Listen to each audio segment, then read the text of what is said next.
respected Chairperson Professor Vimalendra Kumar, respected Professor Ananda Mishra ji, Dr. Pramod Bagde ji, other colleagues and friends. At the outset, I thank the authorities of the department for honoring me by way of inviting me to give the prestigious TRV Murthi Memorial Lecture. I did not accept invitation out of the feeling that I deserve such an honor, but because of my love for the subject, rather both the interrelated themes, the theme of social justice and the theme of Buddhism. So I also thank the organizers for asking me to talk about this particular theme. The theme of social justice in the context of Buddhism can be studied at least at two levels. At one level, we can try to understand how the Buddha himself approached the issue of social justice and injustice. We can do this mainly in terms of Pali literature. The second level at which we can discuss this issue is Dr. B.R. Ambedkar's conceptualization of social justice and how he understood Buddha's approach in the context of it. The two discussions do overlap. So my today's discussion in a way, is a single discussion which develops in two stages. Was the Buddha primarily a social philosopher? I am inclined to say that he was primarily a philosopher of life. His philosophy of life had both individual and social aspect. The nature of the Bodhisattva Gautama's problem is identified as the problem of suffering. It was not the problem of Bodhisattva's suffering. It was not a typically individual problem, but it was a general problem. The solution to the problem was also a general solution and a universally shareable solution. So when the Buddha realized nirvana, I am using Sanskrit terms for simplicity, and though one could use Pali terms instead. The question before him was how every other can realize nirvana, how everyone can be free from his or her suffering, how everyone can be happy. The path leading to the cessation of suffering that he gave to the people had both individual and social aspect. What was the way to happiness according to the Buddha? It is famously known as the Noble Eightfold Path and also threefold training, Trishiksha. It covers one's threefold relationship, one's relationship with others, one's relationship with oneself, and one's relationship with the nature. Shila, which is a part of the threefold training, is concerned with one's relationship with others. Samadhi, with relationship with oneself. And prajna, the third part of Trishiksha, is related with one's relationship with nature.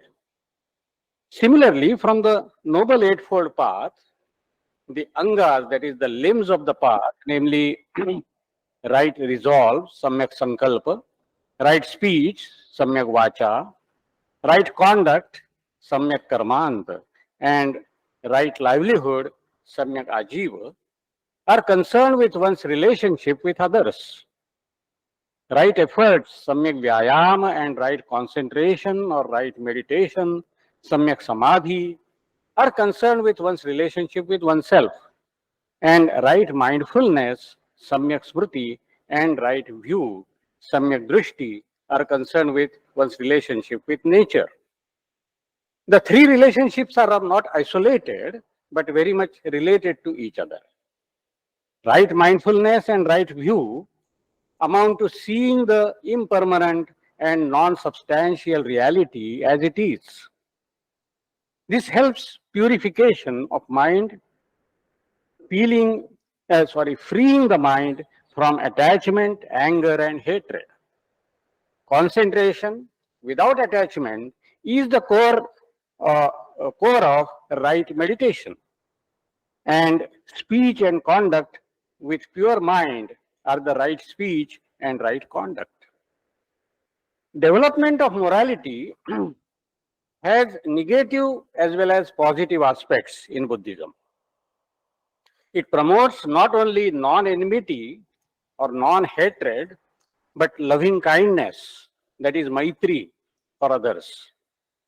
It does not just promote not envying the success of others, but rejoicing the success of others, that is Mudita. It does not promote just not being sadistic towards the suffering of others, but being compassionate, that is developing Karuna towards them. While promoting these positive emotions, the Buddha promoted equanimity, that is upeksha, so that the development of positive emotions does not amount to attachment. These four sublime attitudes together are called Brahma Viharas, which are supposed to be practiced universally, that is, with regard to all living beings in all corners of the world. And that is why they are called immeasurable, that is, apramana. The four sublime attitudes can be understood in a larger framework of equalities and inequalities among living beings. Particularly, the first three attitudes can be understood as attempt to restore the sense of equality in the mixed condition of equality and inequality. This can be considered on the following lines. It is a fact that we are not fully equal to each other.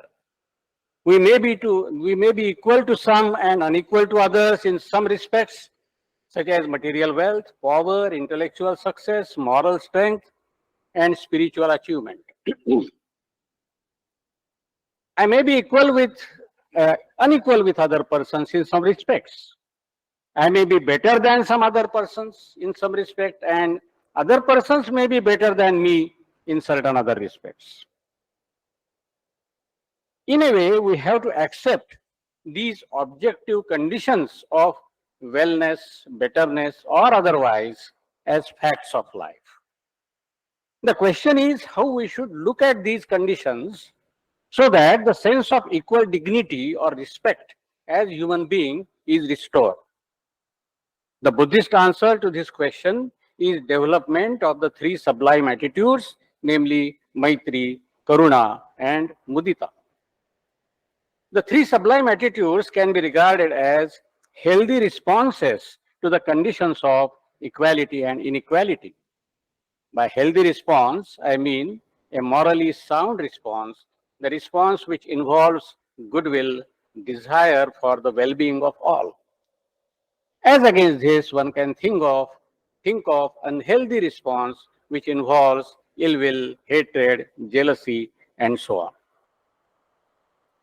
Maitri can be regarded as a healthy response to the condition of equality, whereas Karuna and Mudita can be regarded as healthy responses to the conditions of inequality. In a certain way, we are equal to others. We have similar feelings of pleasure and pains, ideas of successes and failures, and so on. Perceiving the other as equal is an important part of Maitri attitude. One who develops Maitri attitude thinks that since all are equal and since it is legitimate for me to desire for my own happiness, it is legitimate to desire for the happiness of all. Hence, Maitri assumes the form of the wish that may all beings be happy, which can be understood as a healthy attitude to the condition of equality. We can also imagine unhealthy response to the condition of inequality. For example, an ambitious person may not like to see that others are equal to him. He may develop ill will or hatred to the other who is equal to him. In a certain basic way, we are equal to all beings because of which we can share our thoughts and feelings with others. But within this basic framework of equality, we also come across inequalities basically these inequalities we have seen are of two kinds. I want to suggest that according to the Buddha, Karuna is a healthy response. Of course, this is a, I'm sorry. In this way, Karuna and Mudita can be regarded as two extensions or applications of Maitri. They are attempts to restore the egalitarian relationship of Maitri in the conditions of inequality. There are two other principles which support loving kindness and egalitarian approach in Buddhism. One is the principle of empathy, which can be termed as Atmaupamya in Sanskrit, and the other is the principle of non-enmity, which can be termed as Avaira. In Dhammapada, the Buddha says that having made oneself as the analogy for the other, one should not harm others or cause someone harm others. Attanam upamam katva na vadheya na ghataye. The reasoning involved in this is that just as I don't like to be harmed by others, I should not harm others. This leads to the principle of equality of all beings in terms of their feelings of pleasures and pains. The other principle is the principle of non-enmity, avaira. It implies that loving kindness should be unconditional. Even if the other person behaves with animosity, one is not supposed to retaliate animosity with animosity. The Buddha said that enmity, that is vaira, cannot be tranquilized by enmity. It can be tranquilized only by non-enmity, that is avaira. Nahi verena verani sammanti ha kudachana averena cha sammanti esa dhammo sanantano. In general, a wrong cannot be undone by another wrong. It can be undone by doing right. This implies that the proper attitude towards hostile beings is not hostility. It will only increase hostility. What is beings, but the hostility in their mind. And this can be done by non-hostile attitude to them. The reason for this is that when the person does wrong to someone, it is not because the whole person is wrong. He or she does it because of the unwholesome roots, because of greed, hatred, and delusion. These unwholesome roots, akusala mulas, are to be blamed. They are to be removed and not the whole of the person. Such a person deserves love, compassion, and counseling. This is very much relevant to the concept of social justice. I want to suggest that treating all human beings as equal is the basic principle of social justice. The equality can be called human equality. Since Buddhism did not accept the soul substance, the equality as Buddhists understood it is not based on identity or equality of the so-called metaphysical souls, but it can be said to be rooted in moral psychology. When the Buddha was promoting human equality, he was confronted with the Varna system dominating in the society, which regarded Brahmins as superior and other Varnas as inferior, and Shudras as the most inferior among them. In Tipitaka, we come across many suttas where we see that some Brahmins approached the Buddha and argued with him, favoring the hierarchical social system. Ambattha Sutta, Vasetha Sutta, Esukari Sutta, and Asalayana Sutta, to mention a few.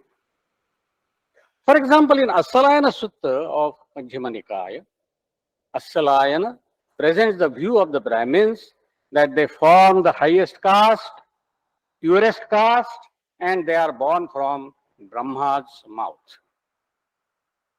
The Buddha argued against this in detail. He said that a Brahmin is not born by any supernatural process from Brahma or Brahma's mouth, but by natural process from the womb of a Brahmin woman. The Buddha also pointed out that the rigid system of four Varnas is not a universal or global phenomenon. There are societies in which uh, there are two classes, masters and slaves. This class system is not rigid as Varna system. A master can become a slave and slave can become a master. The Buddha pointed out that the moral rule according to which a good conduct results into pleasant consequences and a bad conduct results into painful consequences applies equally to all varnas. It does not become inappropriate in the case of Brahmins because they are supposed to be superior. He argued that persons of all varnas can perform the sublime acts such as extending loving kindness to beings in all corners and can perform physical acts such as lighting fire and with equal results. The Buddha also argued against the Brahmanical view that intervarna marriages should be prohibited. He pointed out that if a mare mates with a donkey, a foal is born which belongs to a different species. Unlike this, the child born from intervarna marriage does not belong to any different species. It is just a human child. Through the story of Asita Devala, the Buddha also questioned the so-called purity of varnas. According to the tradition, a boy can be called pure Brahmin if he is born from Brahmin parents and this purity of parents is maintained in the last 7 generations. But we cannot give, according to Asita Devala, we cannot give an assurance of that to that effect. So we cannot assure that anyone is pure Brahmin or a pure Kshatriya and so on. Through these arguments, the Buddha showed that all varnas are equally pure and they are all human and there is no hierarchy among them. The egalitarian approach of the Buddha can be qualified by 2 other considerations. One is consideration of professional identities without hierarchy and Brahminhood and Shudrahood determined by worth rather than birth. So first point is professional identities without hierarchy. Brahmanism regarded some means to livelihood as superior and some as inferior. The Buddha maintained that diversity of profession does not make humans unequal. He acknowledged the professional differences just as differences, not as the different levels forming hierarchy. So according to Vasetta Sutta, by action is one a farmer, by action one is craftsman, by action is one a merchant, by action one is a servant, by action is one a thief, by action one is a soldier, by action is one sacrificer, by action one is a king. The wise see action in this way as it has come to be, seeing dependent co-arising, cognizant of action's results. Through action, the world rolls on. People roll on through action. In action are beings held, bound together as in a linchpin, a chariot traveling along. The second point is Brahminhood and Shudrahood determined by worth rather than birth.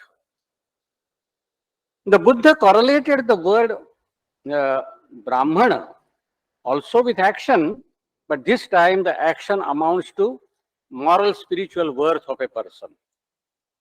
In the chapter called Brahmana Vagga of Dhammapada, the Buddha denies birth and other external signs as the criteria of a Brahmin and asserts moral spiritual worth as the criteria. As he says, not by matted hair, by clan or by birth is one a Brahmin. Whosoever has truth and rectitude, he is a pure one, he is a Brahmin. Similarly, in the Vasala Sutta of the Khuddaka Nikaya, the Buddha says, not by birth does one become an outcast, that is Vasala, Drushala in Sanskrit. Not by birth does one become a Brahmin. By deeds or karma, one becomes an outcast. By karma alone, one becomes a Brahmin. Here it should be noted that the Buddha was using the terms Brahmana and Vasala or Vrishala in Sanskrit in two senses. One can be called conventional sense, according to which Brahmana is a male person born in a Brahmana family. In Brahmanical culture, Brahmana by his very birth was superior to other Varnas. Similarly, conventionally, Vasala is supposed to be a person born in an outcast or the lowest caste family. The Buddha criticized Brahmanhood and Vasalahood attributed to persons in this way. Now, the second sense in which Buddha was using the words Brahman and Vasala are normative, it is the normative sense. Uh, the term Brahmana in its normative sense stands for an ideal person or an and an ideal person is judged by standards of moral perfection. Birth in a Brahmin family has nothing to do with it. Similarly, the term Vasala stands for a person who is inferior in moral character. Birth in an outcast family has nothing to do with it. Hence, a person born in Brahmin family can be a Vasala, and a person born in an outcast family can be a Brahmin in normative sense. In Buddhism, moral developments and moral perfection go along with development of egalitarian approach. The Buddha did not try to impose his approach on the society, but he created the institute of Sangha, where people can assemble, stay together, strive for moral perfection, and also move in all corners of the world to spread his message. Caste was not the bar for becoming a member of the Sangha. Whichever Varna or caste one belonged to, when one entered the Sangha, one was supposed to lose one's caste identity and become an equal member of the Sangha. In the Atthaka Nipata of the Anguttara Nikaya, the Buddha declares no place in his Sangha, just as all rivers lose their individual names when they enter the ocean and are simply called as an ocean. Similarly, all those who join his Sangha lose their earlier designations of family and caste and are simply known by the name of Buddhist monk. Just as Buddha raised his voice against the birth-based hierarchical system of Varnas through his arguments and also through the action of establishing an organization called Sangha based on egalitarian principles, similarly, he took steps to remove gender discrimination with regard to the path to liberation by establishing Bhikkhuni Sangha. Though the Buddha's decision and action in this regard had some practical limitations, which are well known as 8 heavy rules, Attagaru Dhamma, his decision did play a historical role of opening women's voice, giving way to their moral and spiritual perfection, as on par with men. Another important aspect of Buddha's propagation of just society is the recommendation of the democratic form of life of Vajjins. He claimed that he himself taught these rules to them, which include meeting frequently, meeting together in concord and rising in concord and carrying out undertakings in concord and also not forcing women. He claimed that Vajjins will not decline but prosper as long as they follow these rules. Meeting frequently and meeting in concord implied taking decision not by authority, but by mutual discussion and consensus. The Buddha also advised his followers to follow these rules so that Sangha grows and does not decline. So far, we have seen that the Buddha raised voice against the unjust social system of 4 Varnas. After the Buddha, many Buddhist thinkers also raised their voice against Varna and Jati. For example, the 7th century Buddhist philosopher Dharmakirti said that taking pride in one's jati is a mark of muddle-headedness. Siddhacharya Ashwaghosha, who probably belonged to 8th or 9th century CE and was favorable to Buddhism, vehemently criticizes Brahminhood and caste in his work Vajrasuchi. Similarly, we find the rejection of caste and gender discrimination in the Tantric Buddhist works like Vimalaprabha commentary of Kalachakra Tantra, which belongs to 10th century. From 12th century onwards, we see the decline of Buddhism from India. After this period, we find a voice against caste discrimination raised by some saints of some bhakti cults. But instead of such discrete voices against caste, the unjust social system of Varna and Jati in India did not recede, but became more complex, rigid, and severe. Sometimes a distinction is made between Varna and caste. Though one distinction can be granted, that Varnas are supposed to be 4 and Jatis to be hundreds in numbers, the other distinction that Varnas are based on qualities and actions, Guna and Karma, and Jatis are based on birth, is not justified. At least the Varna system which the Buddha had to confront was very much based on birth rather than actions. In the course of time, the Varna system assumed a complex form of Varnas, castes, and subcastes. It also developed a darker side of Varna caste system by treating Shudras as untouchable. The Brahmanical tradition, made the Varna caste system as more rigid and complex through Dharma Shastras such as Manusmriti and giving authority to those texts in all practical matters. Dharma Shastras claim to provide the theory of a just social order. Hence, the Dharma Shastra texts did contain the concern for some universal moral values. For example, in Manu's Dharma Shastra, there is a mention of consolidated obligations, that is, Samasika Dharma. They include non-violence, truth, non-stealing, purity, and control over senses. They were meant for all Varnas.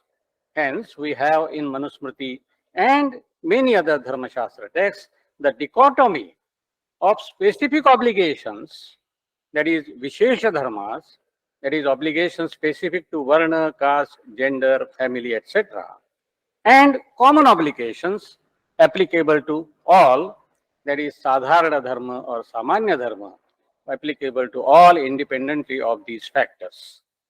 But then the question arises about the relation between the two types of obligations. These Dharma Shastras regarded specific obligations as primary and prescribed the common obligations within the framework of specific obligations. For example, performing sacrifices was a specific work prescribed to a Brahmin. Sacrifices involved injury to animals. On the other hand, non-violence was prescribed as a common obligation, and hence there was a situation of conflict. Now, in order to protect the practice of sacrifices, the Dharma Shastras declared that sacrificial violence is not violence. Yadniya himsa, himsa na bhavati. Similarly, oppression of Shudras was a form of structural violence which followed from the framework of specific obligations. So one can be kind to Shudras, but not by disturbing the framework which involved structural violence. The Vedic Dharma Shastra and some orthodox philosophical systems sought to justify the hierarchical social structure in various ways. Now, following types of arguments were advanced or implied. One, The hierarchy of Varnas was prescribed by the Vedas, and Vedas are authentic either because they are authored by God or because they are authorless, that is, apaurushaya. After Vedas, the Smriti texts are authentic, which elaborate the hierarchical structure in all details. Number two, the hierarchical order is itself created by God, hence it is meritorious to maintain this order and sinful to disturb it. Number three, though God has created this order, he is not responsible for it because he has not created the order for his own interest but for the fruition of actions performed by the beings. It is a morally justified order of rewards and punishments, and God is only an impartial operator of it. Number four, as a corollary of number three above, an important justification of the hierarchical order was given in terms of the doctrine of karma. One is born in high or lowly family, in a particular varna, caste and gender, enjoys honor or suffers oppressions because he or she deserves them due to his or her own past karma. One shouldn't try to change them. One gets rid of one's karmic bondage by enjoying or suffering what one has to one's share. By behaving morally within the limits of caste role that is assigned to one, one can hope to be placed in a higher position in the next birth, but not in this birth itself. The traditional Vedic theory of justice is further strengthened and made psychologically appealing through the epics of and Puranas. The gods incarnations described in these texts stand for protection of good and destruction of evil persons. It is understood that those who harmonize with the hierarchical order are good, and those who try to disturb this order are evil. Ram and Krishna are two great incarnations of the Lord Vishnu who stood for protection of good persons and destruction of evil ones. On this background, Dr. B.R. Ambedkar, who himself had to suffer due to untouchability and many other evils of the caste system, had taken up the task of changing the unjust social order. As he was highly educated in modern social sciences such as economics, history, sociology, and law, had developed his own perspective on social transformation. He opined that if the Hindu society has to get rid of the social evils such as untouchability, he has to destroy the caste system. For that, the Hindu society has to throw away the authority of Dharma Shastra and replace it by the texts which advocate the values such as liberty, equality, and fraternity. When Ambedkar realized that the Hindu religious leaders are not likely to take radical steps for eradication of caste, he decided to abandon Hinduism and embrace a religion which will give equal human status to all downtrodden. Hence, he declared at Yevla conference on 13th October 1935 that though he was born a Hindu, he will not die a Hindu. Having studied the doctrines and practices of different religions and having interacted with different religious leaders, he finally decided to embrace Buddhism. The criteria on which Ambedkar's choice was based are reflected in his important essay, Buddha and the Future of His Religion, which was published in Mahabodhi Society Journal in 1950. Here he states 4 requirements that an ideal religion has to fulfill. Number 1, religion should hold the society together through the sanction of morality. Number 2, religion must be in accord with science. Number 3, religion should recognize the tenets of liberty, equality, and fraternity. And number 4, religion should not sanctify or ennoble poverty. Ambedkar in his paper argues that none other than Buddha's religion fulfills all these requirements. We can also see how Buddhism has as reformulated by Ambedkar in his work, The Buddha and His Dhamma, fulfills all the 4 criteria. For our present purpose, the third criterion is most important, according to which religion should recognize the tenets of liberty, equality, and fraternity. These 3 tenets were of seminal importance for Ambedkar, and Ambedkar even identified the 3 tenets with justice. As he said in his work, Philosophy of Hinduism, if all men are equal, all men are of the same essence, and the common essence entitles them to the same fundamental rights and equal liberty. In short, justice is simply another name for liberty, equality, and fraternity. In this statement, Ambedkar is mainly talking about the relation between equality and liberty. He is suggesting that liberty is not a distinct principle, but it should be followed along with equality. That is, there should be equal liberty of all. Ambedkar was also insisting on fraternity. According to him, liberty and equality cannot be practiced in a sustained manner without fraternity as their basis. In this way, the 3 principles form a unity. Though Ambedkar seems to have borrowed these principles from the famous slogan of the French Revolution, Ambedkar said in 1954 on All India Radio that the 3 principles which were central to his social philosophy were rooted in Buddhism.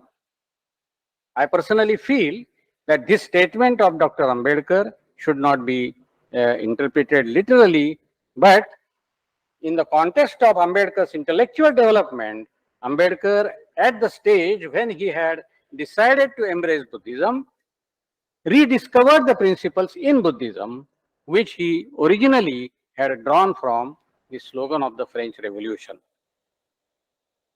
What is important here is that, 1, Ambedkar regarded these 3 principles as identical with the principle of justice, and number 2, Ambedkar found that these principles are vividly present in Buddhism. So now let us see how, according to Ambedkar, the 3 principles, namely liberty, equality, and fraternity, are present in Buddhism.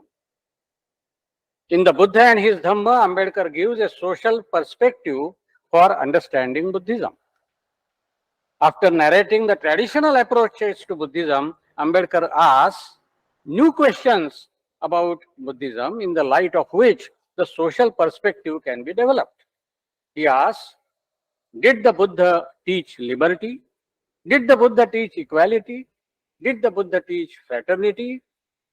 Obviously, Ambedkar's answer to all these questions were in affirmative, though he did not explicitly say so. Ambedkar's references to individual principles, however, are scattered. So now let us discuss the 3 principles and how they can be found in Buddhism, from the point of view of Ambedkar. So first I will consider equality. In revolution and counter-revolution in ancient India, Ambedkar highlights the Buddha's fight against inequality. According to him, in the Buddha's time, the principles of inequality, which is the basis of the caste system, had become well established, and it was against this principle that Buddha carried on a determined and a bitter fight. Here Ambedkar cites the Ambattha Sutta in his support. In the Buddha and His Dhamma, Book 3, Ambedkar devotes a section to the discussion of equality in the Buddha's teaching, which he entitles as Dhamma to be Saddhamma must pull down all social barriers. Here Ambedkar explains how the equality taught by the Buddha contrasts with the principle, namely fittest is the best. This section includes references to the dialogues such as Asalayana Sutta, Vasetha Sutta, and Esukari Sutta. The Buddha of Ambedkar was mainly against the inequalities caused by the caste system. But according to Ambedkar, the Buddha was also concerned with the inequalities caused by class conflicts. Accordingly, the Buddha gives analysis and solution of the problem of class struggle in terms of greed, craving, and control over them. Ambedkar shows how the Buddha's egalitarian approach cuts across gender differences, which, while narrating the event of Mahaprajapati's conversion. According to Ambedkar, the Buddha offered to Ananda the following clarification of his position on Mahaprajapati's conversion. Ananda, do not misunderstand me. I hold that women are as much capable of men in the matter of reaching Nibbana. I am not an upholder of the doctrine of sex inequality. Let us now consider the second principle, namely fraternity. Ambedkar does not talk explicitly about fraternity as discussed in Buddhism in the Buddha and his Dhamma, but in another work, namely Riddles of Hinduism, riddle number 22, Ambedkar explicitly identifies fraternity with the Buddhist principle called Maitri. I quote, "What sustains equality and liberty is fellow feeling, that is what the French Revolution is called fraternity." The word fraternity is not an adequate expression. The proper term is what the Buddha called Maitri. This gives us a key to understand how Ambedkar was locating fraternity in Buddhism. In the Buddha and his Dhamma, Ambedkar discusses Maitri in the context of Saddhamma. The title of one of the sections of Book 3 is Dhamma to be Saddhamma must promote Maitri. In this section, he discusses three principles, namely Shila, Karuna, and Maitri, and there he attaches greatest importance to Maitri. He translates Maitri as love for all living beings. Ambedkar virtually identifies fraternity with social democracy. He also understands it as an associated form of life with free communication. We have already seen the Buddha's appreciation of the associated way of life of the Vajjins. Ambedkar refers to it in the Buddha and his Dhamma in a section called Sermons on Socio-Political Questions. In this section, Ambedkar summarizes Buddha's declaration as follows. In short, the Blessed Lord declared that so long as Vajjins believe in democracy and practice democracy, there is no danger to their state. This subsection is entitled, "It is the social system on which depends political and military strength."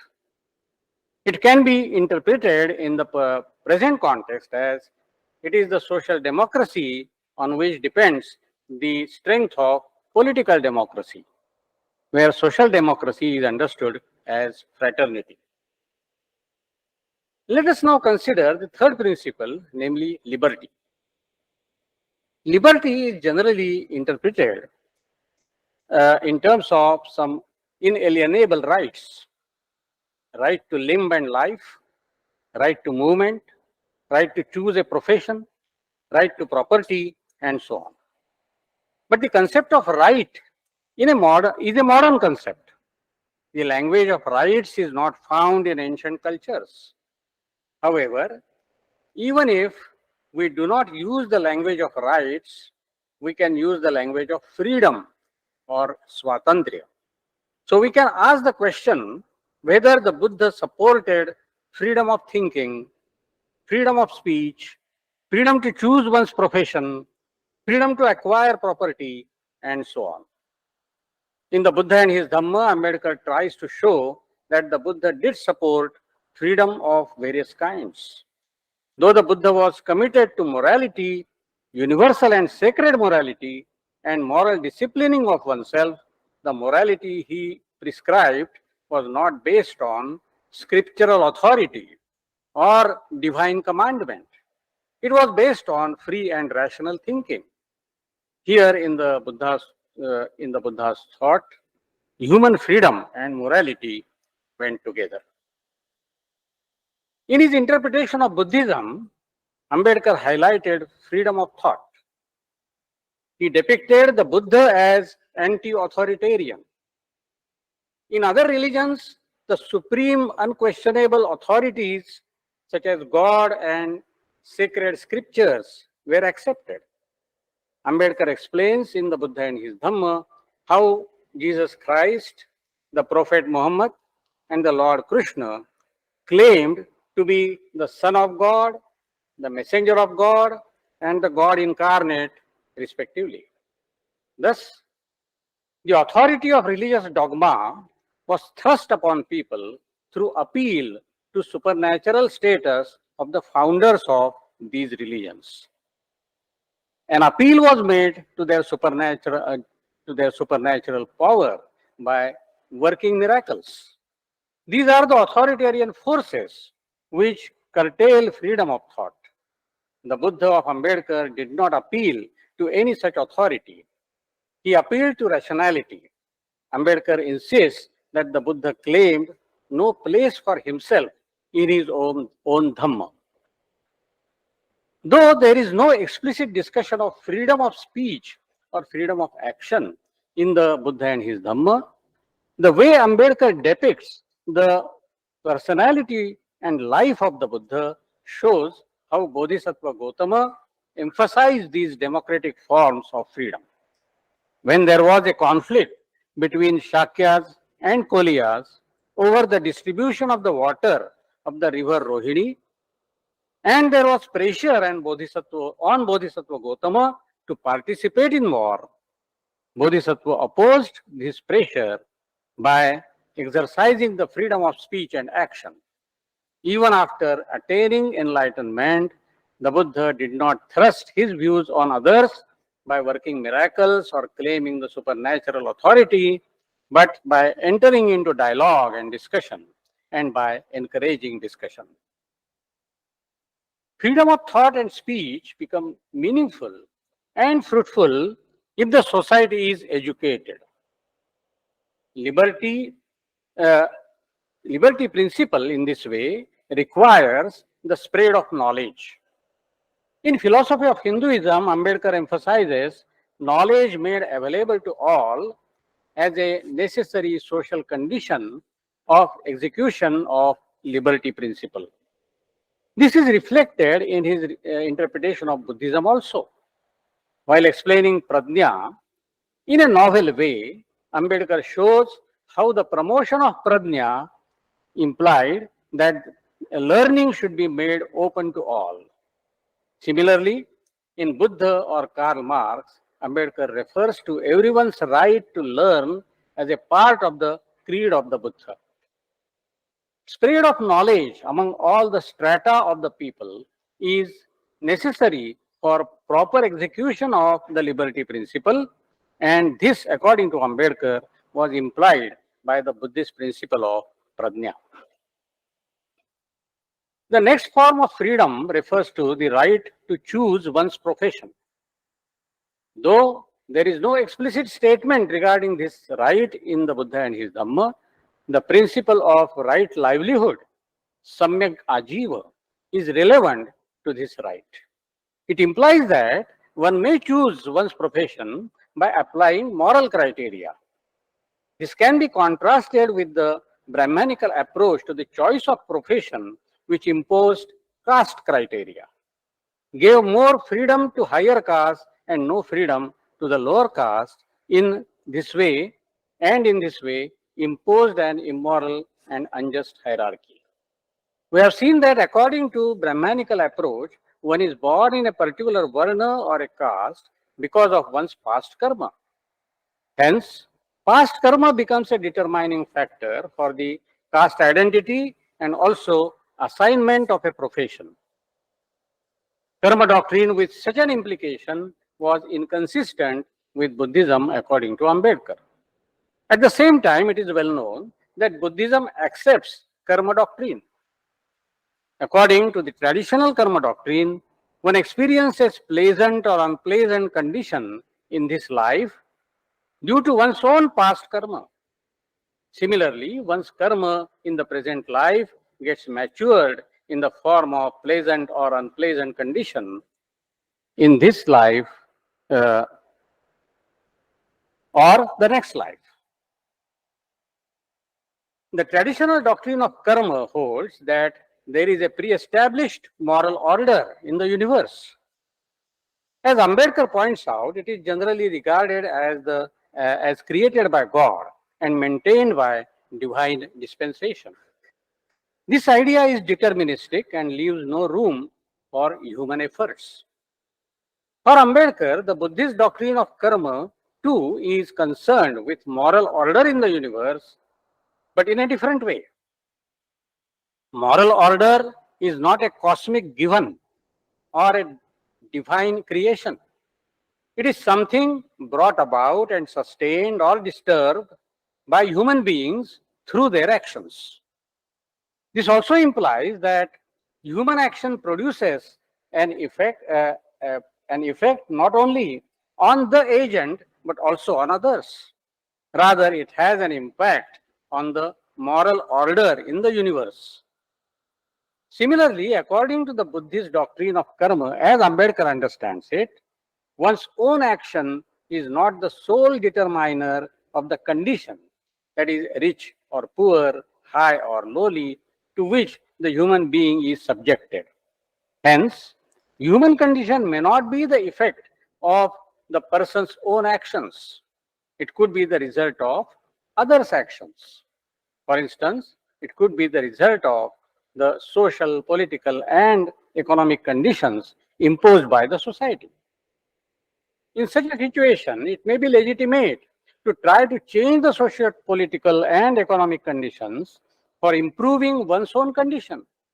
Hence, Ambedkar suggests that Brahmanical doctrine of karma tries to justify even the unjust social order in terms of past karma of the members of the society. The Buddhist doctrine of karma avoids this danger.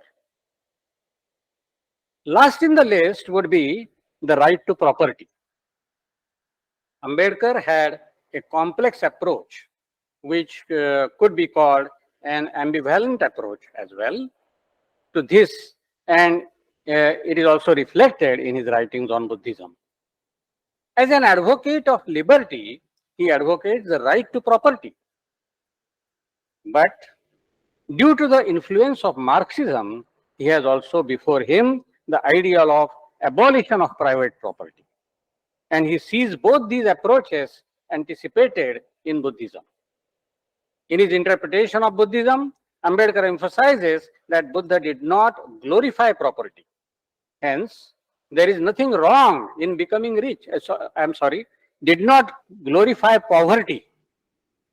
Hence, there is nothing wrong in becoming rich, in accumulating property, provided that one accumulates property by moral means.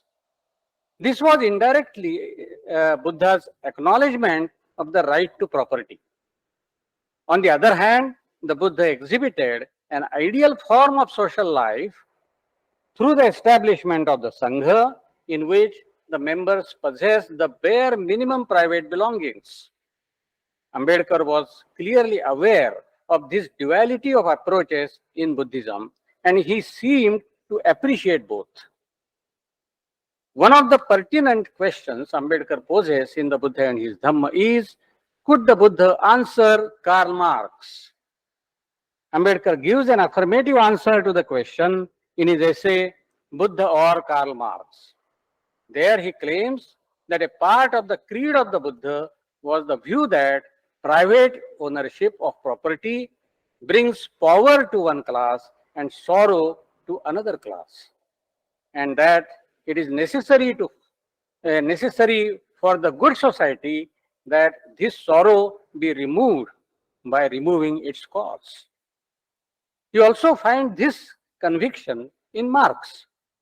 Ambedkar's fascination for Marx was because of latter's emphasis on the ideal of classless society based on equality principle. But Ambedkar wanted that the equality principle should be balanced with other two principles, namely liberty and fraternity. This was possible in a democratic setup where the democracy was not just political but also social. Ambedkar probably believed that Buddhism promotes a social structure in which such a balance between the three principles is established. It was in this sense that the Buddha answers Karl Marx according to Ambedkar. Hence, we can say that according to Dr. Ambedkar, social justice is best practiced only in democracy. This democracy should not be just political democracy, but social democracy. In social democracy, the three principles, namely liberty, equality, and fraternity, are practiced in a balanced way. The Buddha's teachings, if interpreted in their right perspective, promote such a balanced pursuit of all the three principles. Hence, Buddha's teachings can be said to provide uh, uh, is said to provide one of the most adequate models for social justice. With this, I stop my lecture and uh, thank you all for your patient hearing.